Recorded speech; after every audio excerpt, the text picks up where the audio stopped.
자, 얘들아, 이번 시간부터는 우리가 캐치 시그널 함축적 의미 추론이라는 문제를 한번 같이 볼 겁니다. 함축적 의미 추론이 뭐냐면 여러분들이 이제 듣기가 끝나고 18번부터 문제를 쭉 풀기 시작했다고 했을 때 21번에서 우리가 만나는 유형이라고 생각하시면 돼요. 그러니까 너네 떠오를 거야. 지문 있으면 밑줄 친 요 부분이 의미하는 바로 가장 적절한 것은 이런 거. 그러니까 밑줄에 문장이 있기는 한데 그 문장만 가지고는 무슨 뜻인지 모르고 그 문장이 가지고 있는 함축적인 의미가 무엇이냐 여러분들이 추론하는 유형이라고 보시면 되겠습니다. 함의추 강의가 이제 캐치 시그널에서 쌤이 제작을 하고자 했던 건, 자 봐봐, 함축적 의미 추론은 오답률을 체크해 봤을 때 작년 기준으로 고3 3월 모의고사에서 21번 얘가 오답률 탑 7이에요. 3월에. 근데 57.4%의 오답률. 그러니까 탑 10에 랭크 되어 있지. 6월에 보면요, 얘가 오답률 3등이에요. 얘가 57.1%.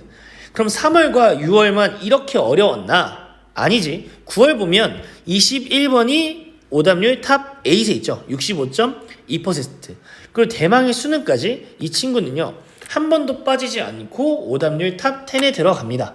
그래서 모의고사에선 실제로 한 문항이 출제가 되지만 얘가 2점 혹은 3점으로도 나올 수 있는, 그러니까 여러분들의 등급을 하나 왔다 갔다 할 수 있게 만들 수 있는 그런 아이라고 생각하시면 돼요. 그래서 21번 한 문제인데 그냥 버리지 뭐 하면 봐서 알겠지만 3월부터 수능까지 얘는 계속 어디 들어간다? 오답률 탑 10에 들어간다. 그럼 내가 2점, 3점 버리고 시작해야 되는 불상사가 생길 수도 있다. 그럴 필요가 있어? 없어? 없잖아. 그래서 이 21번 함의추는 어떻게 접근해야 되는가? 왜 우리는 얘를 어려워하는가에 대해서 쌤이 개념 강의에서 설명을 해주려고 합니다. 다들 알겠지만 캐치 시그널은 우리가 배우는 지문, 우리가 수특을 통해서 막 공부하는 그런 지문들은 수능에 나오지 않아, 얘들아. 그렇지만 못 나온다? 21번에 함의추라는 애는 무조건 나온다. 그럼 얘 뭘 알아야 된다? 문제풀이 방법은 알아야 된다. 그 방법을 볼 겁니다. 그러면 왜 도대체 함의추는 이렇게 어려운가? 왜 고3 애들이 오답률 탑 10에 얘를 계속 방치하는가를 좀 본다면, 첫 번째, 우리는요 함의추를 풀 때요 밑줄 쳐진 문장을 읽기는 읽습니다. 맞아요? 그리고요 문장의 위아래를 한번 쓱 봐요. 뭔 말이지 이거? 하면서. 근데 어떤 느낌? 이거 도대체 무슨 말인지 잘 모르겠다. 솔직히 말하면 모르겠잖아. 됐습니까? 그래서 이제 어서 들은 건 있기 때문에 단서를 좀 찾아보자. 근데 어떤 상황? 단서가 뭔지 모르겠다. 그러니까 그 다음 우리가 하는 게 뭐야? 그럼 우리가 주제 파악을 해볼까? 대의 파악을 해볼까? 라는 생각을 하겠지. 근데 어때요? 또 못 찾겠다. 이후에 잘못된 행동 패턴들이 여러 가지가 이어집니다. 읽고 난 다음에 자기 생각을 덧붙인다든지 읽히지도 않는 문제를 계속 끙끙거리고 있는다든지. 됐어요? 그래서 어떻게? 매번 틀린다. 함의추 어떻게 하자? 버리자. 이렇게 된다고. 그럼 나는 3점 버릴래. 이렇게 된다고. 근데 잘 생각해봐. 이런 식으로 우리가 버린 유형들과 점수가 몇 점인가? 그래서 얘는요, 쌤이 이제 알려주겠지만 함의추 문제 포인트는요, 얘는 결국 함축적 의미 추론은요 뭐랑 똑같냐면 빈칸과 똑같아. 빈칸 추론. 여러분들이 수능에는 정말 많은 유형들이 있지만 뒤에 추론이 붙은 유형은 이거 두 개밖에 없어. 함의추, 빈칸 추론. 야, 생각을 해봐. 함의추가 이렇게 있으면 여기 밑줄 쫙 그어놓고 밑줄 친 부분이 의미하는 바로 가장 적절한 것은 하고 여기 영어를 써놨단 말이야. 이 말은 네가 이 영어를 봐도 안다 모른다? 모른다. 그럼 얘 지워버리고 뭐로 풀어라? 빈칸으로 풀어라.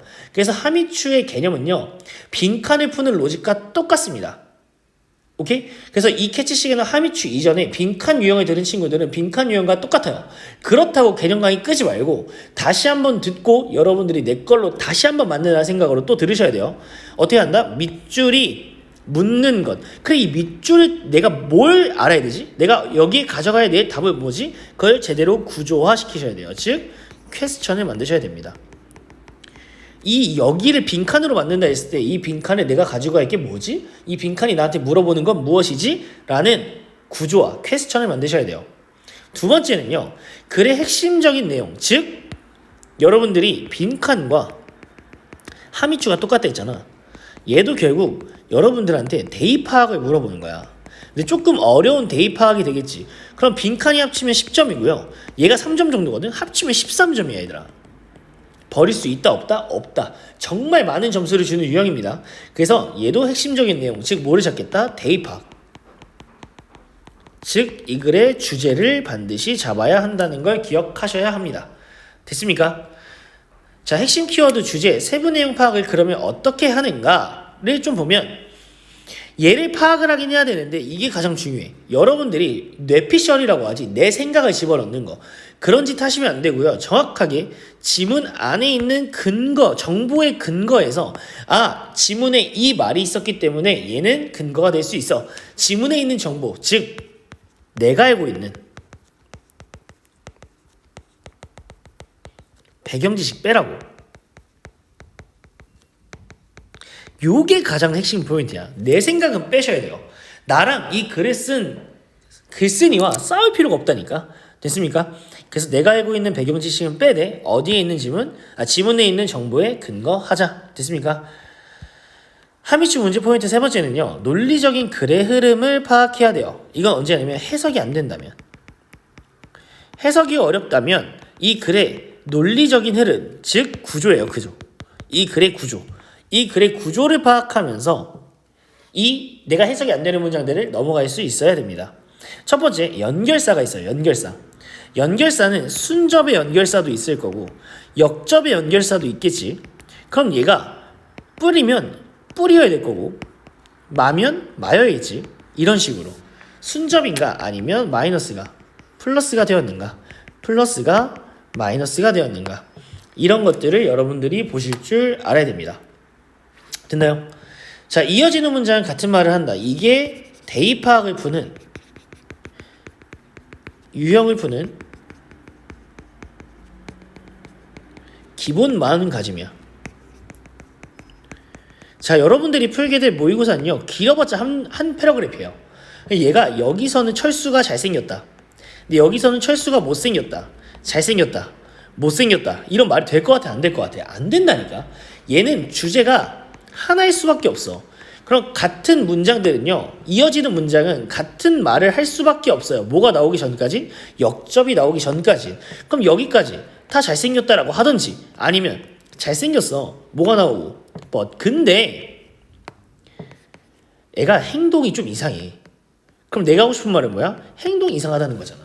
이렇게 이어지는 문장은 결국 이 대주제를 뽑아내기 위한 빌드업이다. 같은 말을 반복한다는 걸 꼭 여러분들이 명심을 하고 대입 파악과 유사한 지문들에는 적용을 시키셔야 여러분들이 모르는 명사가 나오든 내가 해석이 안 되는 문장들이 나오더라도 믿고 넘어갈 수가 있을 겁니다. 이거는 꼭 의식적으로 머릿속에 되뇌이셔야 됩니다.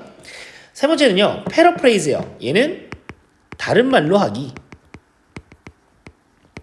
영어를 잘하는가 못하는가, 내가 1등급인가 2등급인가를 가르는 기준은요, 패러프레이징을 얼마나 잘 하는가야. 그러니까 이런 거겠지. 철수가 나왔어. 근데 영어는 또 얘를 철수라고 하지 않아요. 그럼 얘를 뭐라 할까? 철수인데 나중에 보면은 영희의 남자친구 이렇게 나와.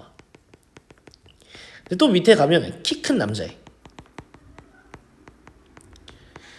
또 밑에 보잖아? 그러면 돈이 많은 남자. 근데 얘가 읽어보면 다 같은 말이야.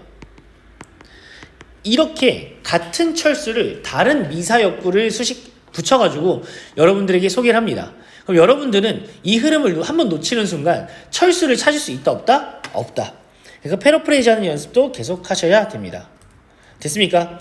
이렇게 해서 내가 하미추가 요즘에 얼마나 어려운지 트렌드를 좀 보여줬고, 그 다음에 하미추를 풀 때 어떤 마음가짐으로 풀어야 되는지 알려줬으니 개념 강의 파트 2부터는요 정말 밑줄이 어디에 있는지에 따라 우리가 어떻게 접근해야 되는지를 알려줄 겁니다. 그래서 캐치 시그널은 쌤이 이제 이 커리큘럼을 만들면서 뭐가 가장 중요합니까? 라고 나한테 묻는다면 개념 강의가 가장 중요합니다. 내가 이 지문을 어떻게 접근해야 되는지, 어떻게 풀어나가야 하는지를 모른다면 할 수 있다 없다? 없다. 그러니까 우리가 유형에 대한 파악법을 정확히 알고 있어야 새로운 지문을 보더라도 할 수 있다 없다? 있다. 됐습니까? 그럼 개념 강의 파트 2에서 볼게요.